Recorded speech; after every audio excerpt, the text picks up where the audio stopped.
I was prepared for the moratorium to pass. We get this news, so not only did it get struck from the budget, but it was by 99 to 1. I was shocked by the 99 to 1 number. So we only needed 4 Republicans, and we ended up getting almost all of them. We cannot rely on anybody else coming to the rescue. But what we can do is just say what we mean. We can call and say, I want this gone. I'm worried that the federal government is not going to pass safety legislation, and the states already are. And that's what I want. I want the states to be able to respond dynamically to what's happening. They can't have their hands tied behind their back for 10 years. This whole thing is unprecedented. A lot of people in the AI safety world even didn't really believe in people power. There wasn't a lot of knowledge about social movements and grassroots politics, and PauseAI was very, big influence in bringing this in.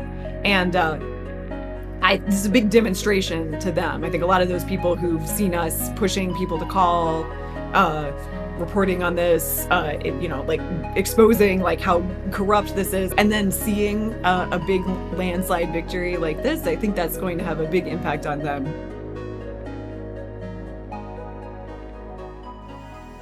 Today, we got the brilliant news that the proposed 10-year ban on state AI regulation in Trump's big, beautiful bill was taken out of the bill. There was a vote in the Senate for 99 to 1 against it.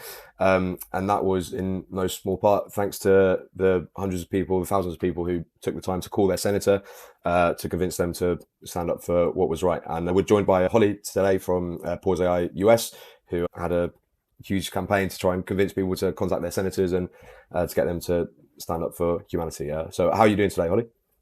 Great. So I was up late last night, kind of hoping to see the resolution.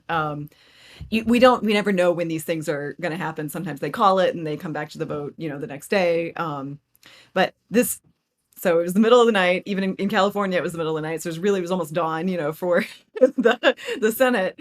And we get this news. So not only did it get struck from the budget, but it was by 99 to 1. So much.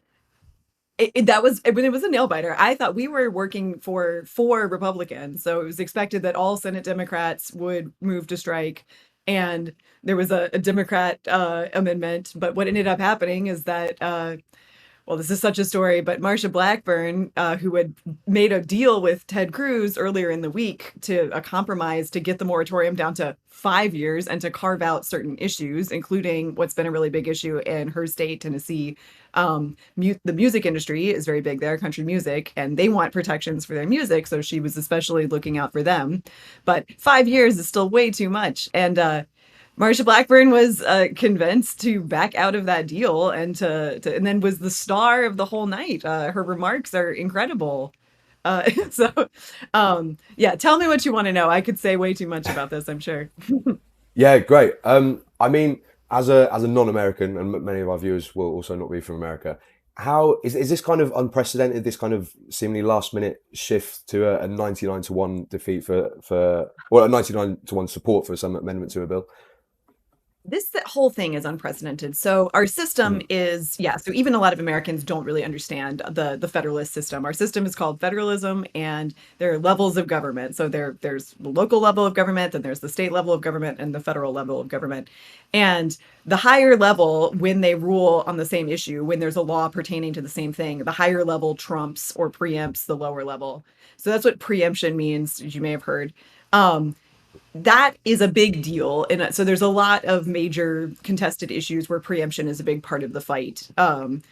And so I had a lot of experience from animal causes. There's federal preemption that prevents states from making laws on animal welfare that would end up dictating to the whole at the whole country or the whole world, what the standard of animal welfare is. And so fighting back and forth, trying to get stuff passed at a federal level, then, and this happens where, it's not always, on the animal issue, it depends. It's not always the same people on the same side, so we have the system that's kind of confusing, federalism. And sometimes the strategy of trying to have states support your strategy, and, some states would have, a higher standard of welfare or a higher standard of sustainability. That's what the state would decide, but that's going to have implications for the whole country.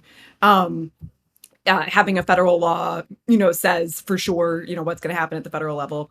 So what normally happens is that it's a law being passed at the higher level that preempts the laws at lower levels or the policies at lower levels.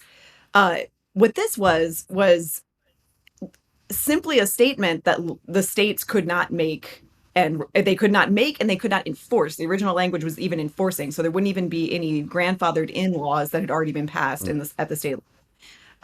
In the absence of federal legislation for 10 years.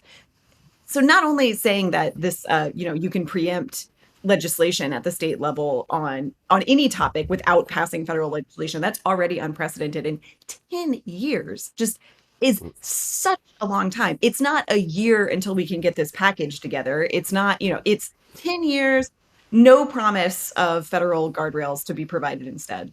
It was a blatant power grab. I think that I don't know exactly what happened, of course, but the rumor is that this is particularly A16Z. This is the tech lobby just saw an opportunity. I think they thought that the people don't understand this issue very well, and the tech lobby cares more. And if they can just get these laws in before people wake up to what the implications are, before our elected officials wake up to what all the implications are. Many people think that AI is this very niche thing. They don't realize how sweeping this is, and they were trying to get this in before and to put it in the budget. So to have, federal legislation or some other kind of attempt to openly block state level legislation, because there are, as I say, there are arguments for preemption. One, we need to not have different laws conflicting across the land. There needs to be a system, and there is a system. That's how the U.S. system works.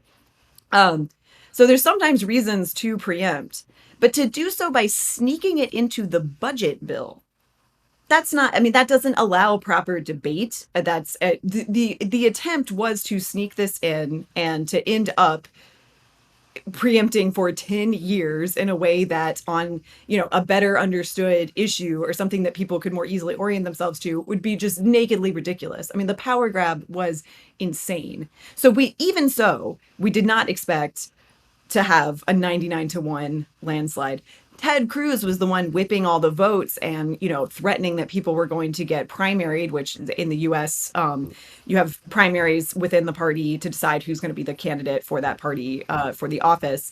And that's a huge threat. It's a big way that people are kept in line in US political parties, because if there's a challenger at the primary level, you can get unseated. And, you'll lose the party's support and the party's resources. There was a big threat of that. And then Ted Cruz ends up voting on the floor. The majority leader ends up voting on the floor to strike the moratorium. It's incredible. It's really a huge win for us. In a way, it's back to sanity. This should have never been countenanced. It should have been just ridiculous and offensive to abuse our system that way, but it seemed like they were going to get away with it. It's just our elected officials didn't understand the implications. They were hearing lobbyists are in their ear and they don't know what other people think about it or care about it. They've got a lot of issues, especially in this budget package. There's a lot going on. That was all part of the strategy, was to keep people confused and distracted. But we pulled it out. And the constituent calls are a big part of that. So you asked about our campaign. That was our campaign, was, what we do is grassroots organizing. So we have a couple of tools at our disposal. Protests, at this time didn't seem like the right thing to do. What we needed to do was we have the truth on our side. And it's not difficult for constituents to call and express that that's how they feel. And so what we did mainly was just connect people to constituents. We would have action meetings, action workshops, which we have every month anyway. We had a lot of those, and where we have people just come together in the room. We answer their questions. We tell them, so this is the issue. What you need to tell them is that you want the preemption thing gone. Side note, so there's lots of ways that you can go about instructing people on these constituent calls, and a lot of people want to go for a lot of detail. And in our case, this this provision violated a procedural rule of the Senate. So we have two houses in our government. We have the House of Representatives and the Senate. And the House of Representatives had passed this budget. It goes to the Senate. The Senate is empowered to strike things on a procedural basis if they're not related to fiscal matters. So that's called the Byrd Rule. Yeah. And a lot of people on our side were saying, "Oh, it's no big deal because it's not going to pass the Byrd Rule. Somebody's going to raise up." So we did tell constituents to call and say that you don't want this. The substance of the provision is bad, and you don't want it. And please, Senator, raise a point of order about the Byrd Rule to have it removed.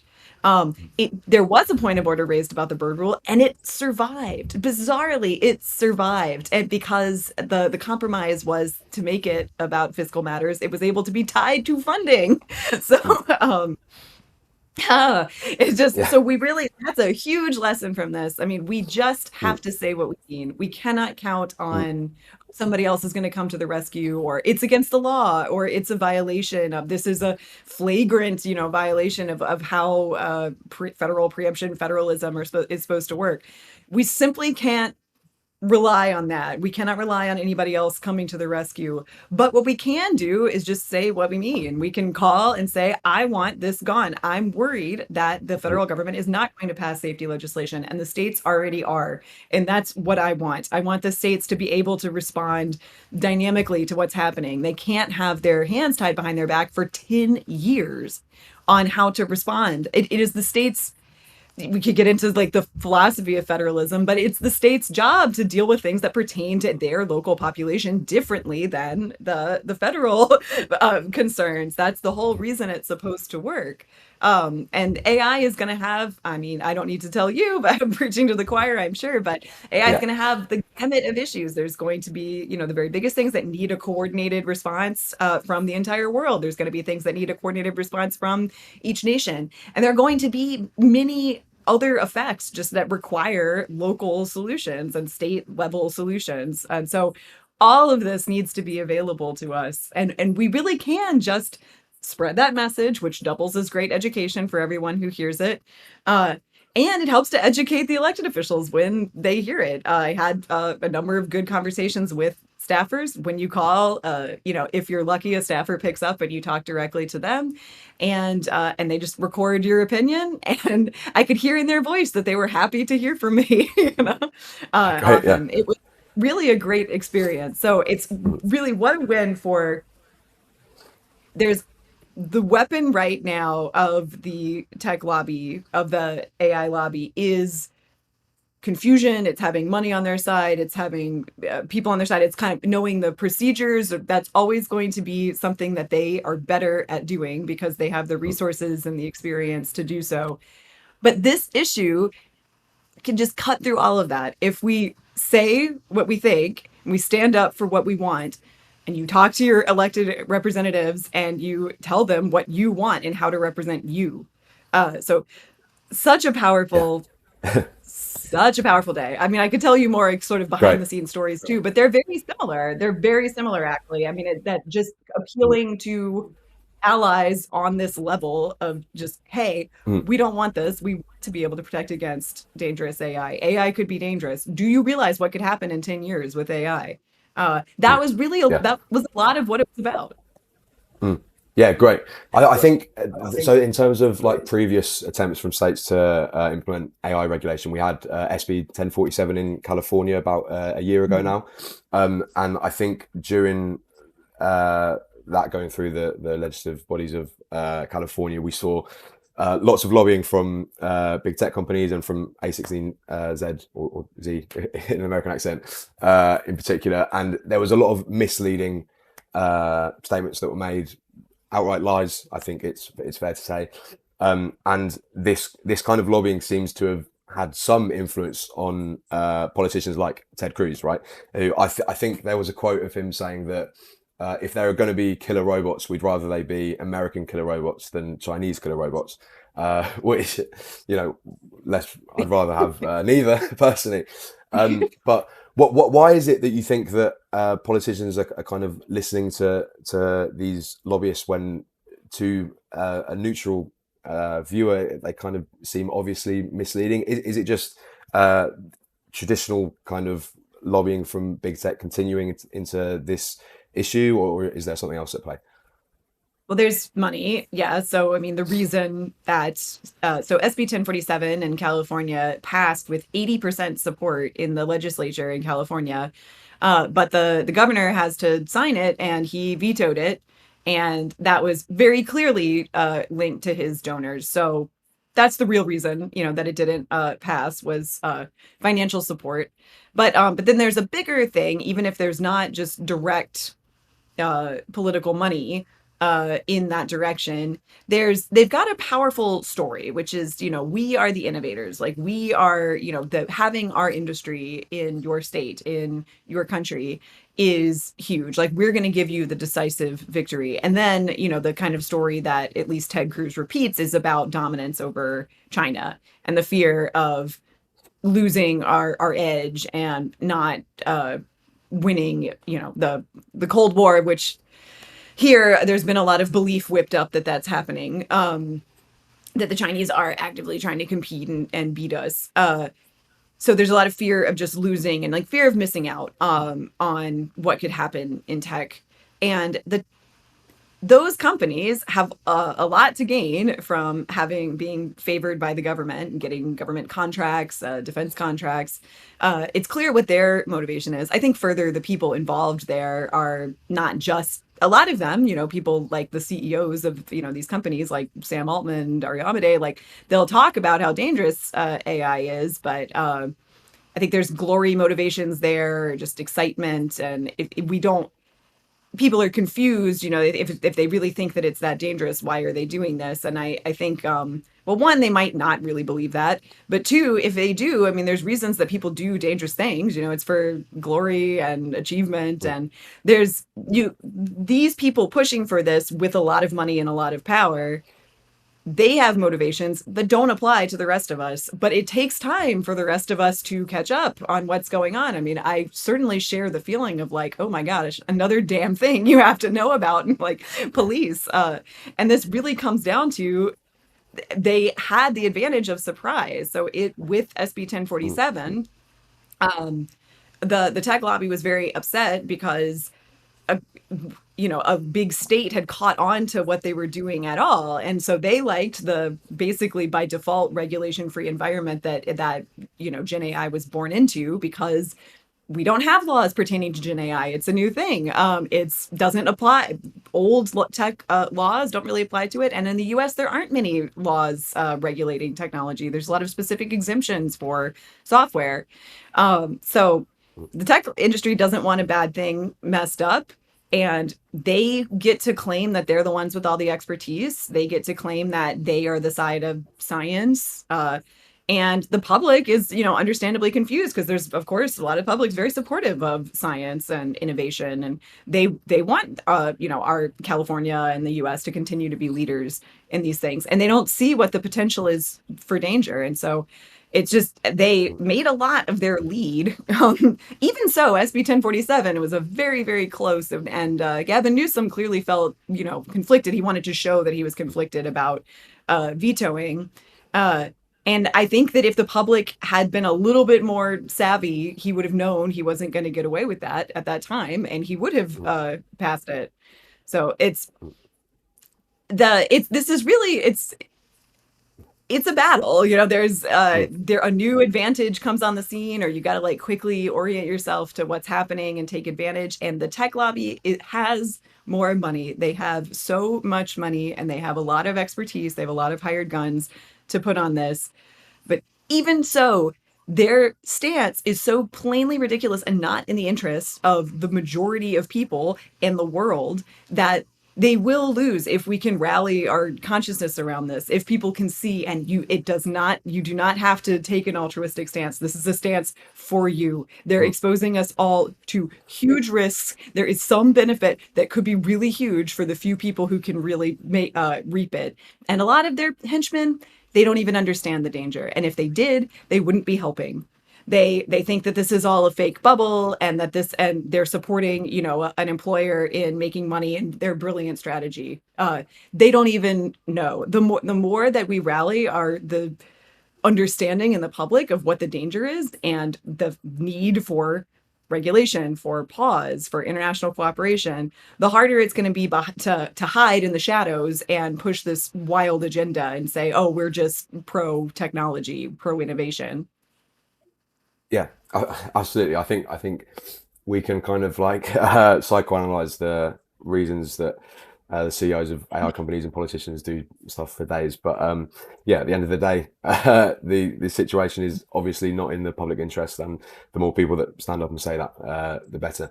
But in terms of the future, where do you see this kind of battle going? How do you think politicians are going to react to this amendment to the bill? How do you see AI lobbyists reacting? What do you think is going to happen over the coming months? I mean, my thoughts changed about this last night in the in the middle of the night. Because I was shocked by the 99-1 number. So we only needed 4 Republicans, and we ended up getting almost all of them. We got one weird holdout, which I'm Yeah, I'm looking for the explanation. I mean, he might want to. I yeah, don't think he's running again. He might want to retire to the AI lobby, but so maybe he's just trying to spare, that side a humiliating total defeat. But so. I have thought for a long time that the US party lines are going to be greatly reorganized around the issue of AI, because up until, 2 years ago, 3 years ago, it was not obvious at all what a Democrat or a Republican would think about AI. So, really our strongest demographic by polls, PauseAI in the US, is social conservatives. Because I mean, that's what pause is. It's wait, let's see. Let's see if this is safe. Like, let's not change any faster than we need to if it's going to be really dangerous. And so the Republican Party having this bizarre alliance with, or at least this administration having this alliance with tech industry, wasn't really stable for the values that party was representing. And it's possible that there'll be a rearrangement of the parties to reflect these values. And this vote happening now, the Senate going from, feeling that it's clearly seeming like the easy thing to do is to follow what industry wants and just approve what's in the big beautiful bill, to clearly feeling that the right thing to do is be visibly against this regulation moratorium. I'm not sure what it means, but I hope it's a new era. A lot of people by this fight were forced to declare themselves. It was really a big loyalty test to, this part of within the Republican Party. Like, are they going to hew to this particular angle? And the answer ended up being no. They had enough constituents. They had enough powerful figures kind of behind the scenes pushing the case that this was not in their interests. And I think that a clear rift has been exposed here in the Republican Party between those interests, that alliance with the dark tech forces, and the interests of their electorates. And it's not that I thought this was impossible, but I really think we might be like much sooner than expected in a world where our concerns are mainstream, and now our elected officials don't feel that they can kind of sit in the shadows on this issue and play the field. They kind of have to declare. So I'm yeah, really hoping that's where things go, and I would love to see the Democrats who already have been, there was, expected to be 100% Democrat support for striking the moratorium. It would be nice to see more Democrats taking more of a stand as well and saying very clearly what they think about this. yeah, absolutely. And so that's kind of where you see politics in America in general going in terms of AI Well, regulation. it's But one for vision. I mean, honestly, it's yeah, who could have predicted this year? So it's really hard to mm, say. yeah, of course, of course. I had no idea what to expect with this bill, but in terms of Pause AI US, what is next for you guys? What things that are in store? How would you like to proceed going forward? Well, we're continuing to grow, especially in the grassroots politics direction. We would really love to up our game on how to rally people, having people sign up and then agree to, like respond quickly. So, get a text and within like the next 24 hours, call their representative. Really be able to bring these kinds of reactions in a targeted and quick way and take out the confusion and the fire hose of news step for people who want to get that information from us can just quickly make their voice heard. So that's a very big thing on the grassroots politics direction. And we're growing as well, like all of the PauseAIs are protesting capacity. We want to continue to grow that. Those two things are connected, and they're both really built on our community, which is like the base on which everything else emerges. And so we're continuing to move in that direction. I think when we do all of these things together, that they really reinforce each other. And lately we've just had to focus a lot on the getting calls and emails and grassroots contacts. And we've improved our network of state and federal lobbying contacts and grassroots lobbying groups, within different states.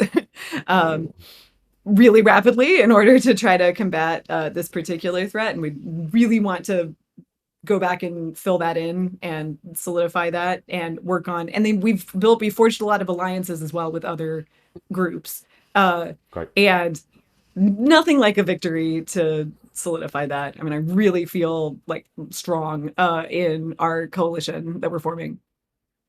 Yeah, great. And I mean, I think entering into the kind of AI risk, AI regulation space, at least up until now, there have been a lot of defeats. There's been a lot of pessimism. This week, and well, in the previous weeks in general, I personally have felt a lot of hope, and it's made me feel much more optimistic about the future and the prospects of serious regulation that's actually going to protect the public. I wonder how you feel personally and how you're kind of interacting with AI risk on a personal level after all this good news. I was prepared for the moratorium to pass. And that was another side note. I feel that Mark Andreessen personally was like, let's call it an AI pause, to try to, Yes. in the US, they were calling the moratorium on regulation of AI by the states. They were referring to it as an AI pause. And that group just does culture wars stuff like that, and they pay attention to the internet. And I feel very confident that they were trying to jam our signal and our ability to talk about an international AI pause by doing that. So I was just gearing up to say, like, guys, it's not over. We have to keep fighting. This is still the right thing. And a lot of what I do, I feel like a lot of my job is like holding space for people emotionally and their fears, and they're like feeling like unsupported and they don't want to be alone, or they don't understand why people aren't on this side. And it makes them confused, and it makes them like lose their nerve. And the feeling of just like wind in my sails from seeing the wind was just like, oh my God. And interestingly, seeing a lot of people who've been very reluctant, needed a lot of hand holding from me. I feel like I'm correcting them all the time, like, it's not over, and are, really taking joy in the win and kind of helping themselves to some ownership in the win. But honestly, this is a big part of activism. You have to, like, people, like, they're scared and then they kind of feel invited, or something like this like brings them in, and they really don't even remember that they doubted you or didn't support you. And that's how we grow. So I'm super excited to see those people feeling more confident, or feeling like, yeah, this is really my side. I think a lot of them ideologically would fall on the side of opposing evil attempts to make it so that we can't make AI safe. But they're scared, and they feel confused by the fact that there's not a lot of support, and they feel just successfully bamboozled by these lobbies. And that's going to be much less the case. So I'm really looking forward to everybody's just like sore and just kind of needs like a little bit of, a little bit of a lift and a little bit of a sense that like this can work and we've got some winning momentum. That's going to be huge. I think the biggest effect, we're going to have like some people who our target audience is always people who are learning about this issue, for the second or third time, or they don't really know about it. That's always the target audience of PauseAI, just recruiting people who basically don't realize that they already think this. They don't realize that the problem is as bad as it is. They don't realize there's not a solution coming that we without us making it come. But for people who are sort of in the sidelines or like in the AI world, I think this is especially going to be very big for making them feel that like this is a powerful position. You can take this position. Also people power. A lot of people in the AI safety world even didn't really believe in people power. There wasn't a lot of knowledge about social movements and grassroots politics in the AI world. I mean, it kind of makes sense. And PauseAI was very, big influence in bringing this in. And this is a big demonstration to them. I think a lot of those people who've seen us pushing people to call, reporting on this, like exposing like how corrupt this is and feeling like, oh, well, there's nothing we can do. And then seeing a big landslide victory like this, I think that's going to have a big impact on them. And that's helpful for us too. We need it at all levels. Yeah, I think the wins, we have to celebrate them, and especially this week we just had our biggest protest ever here in the UK, and that was a huge success. It went very well, and yeah, I think we've got to take the wins when they come, and yeah, wait for the next ones to come and build It upon was it. amazing that happened the same day. Yeah. Oh I, yeah, I was like, yeah, I was, retweeting so many things of like this, like people are going to get overloaded, but like mm, just so many wins. Oh gosh. mm, And to see the protesting is rough. It's a very good indicator of where we are in people understanding, people joining, and mm. to break through. Like I've long thought, for some reason I don't know, that like around 100 people in a group would be like, take off. Just Yeah, then you get people joining. The barrier to joining is so much lower when there's going to be that many people there. People don't feel like they're going to be the only face in the photo, and the more we can get momentum like that for protests, the better. I really thought it was a very brilliant plan, and it seems like it was brilliantly executed. I can't wait to go through footage and stuff. I haven't had a chance to really savor the DeepMind protests because we've been no. just frantically trying to get people to call their senators. No, it's a Mm, really good day for us, and I think it's a great day also for yeah. the international aspect of PauseAI. It just for really Mm. to be working together on like two really important fronts, at the same time and have a big victory is really amazing. Yeah, great. Well, I hope you can enjoy your victory, Holly. Go and get a drink or whatever it is you like to do. And yeah, thank you for joining this call today and explaining your victory. Oh, thanks for having me. I really love the idea of us all knowing what we're doing, a lot more, and then sharing with just a totally different audience. I've I saw Chinese news about the AI preemption provision, Ah, which okay. was really interesting. So I mean, definitely, the world is watching on every event. All of this AI stuff has ripples around the world.